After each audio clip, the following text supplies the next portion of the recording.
दिन में तू ना हो वो दिन ही नहीं, जिस जीवन में तू ना वो जीवन नहीं। पहला यूहन्ना 5 अध्याय का 14 और 15 वचन।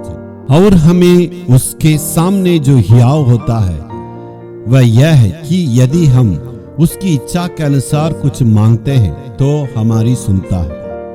और जब हम जानते हैं कि जो कुछ हम मांगते हैं वह हमारी सुनता है, तो ये भी जानते हैं कि जो कुछ हमने उसे मांगा वह पाया है। परमेश्वर ये चाहता है, जैसे एक बेटा अपने पिता से बातें करते हैं वैसे हम भी उनसे बातें करना। प्रार्थना का मतलब यही है, पिता के पास बेटा जो कहना चाहता है पूरे दिल से पूरे आजादी से वो पिता के पास जाके कहना, यही प्रार्थना है।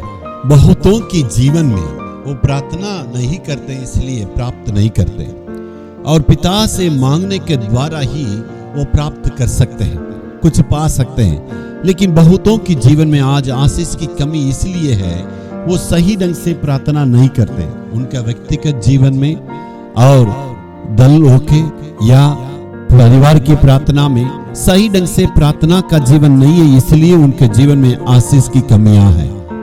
परमेश्वर यही चाहते हैं, प्रार्थना में पूरी उम्मीद के साथ, दृढ़ता के साथ परमेश्वर से हम पा सकते हैं। इसी उम्मीद के साथ आके मांगना है। बहुत बार हम प्रार्थना में ये गलतियां करते हैं, ऐसे नहीं मांगते हैं। बहुत बार ये संदेह होती है, क्या मेरी प्रार्थना को परमेश्वर सुनता है? क्या मेरी प्रार्थना के लिए परमेश्वर उत्तर देगा? क्या मैं परमेश्वर की ओर से आशीष को पा सकता हूँ? इस प्रकार का संदेह हमारा जीवन में हमेशा होती है। लेकिन मेरे प्यारों, कभी भी आपका जीवन में ये संदेह नहीं होना चाहिए। हमें ये विचार के साथ परमेश्वर की चरणों के पास आना है और प्रार्थना दुआ करना है और परमेश्वर से मांगना है, और परमेश्वर से मैं प्राप्त करूंगा, मैं परमेश्वर से उत्तर को पाऊंगा, मुझे परमेश्वर आशीष को देंगे। ये विचार के साथ हमें प्रार्थना में आना है। कभी कभी हमें संदेह होती है, क्या मैं परमेश्वर की इच्छा के अनुसार प्रार्थना करता हूँ? क्या परमेश्वर इसे प्रसन्न है? मेरी प्रार्थना परमेश्वर के मन के लायक है?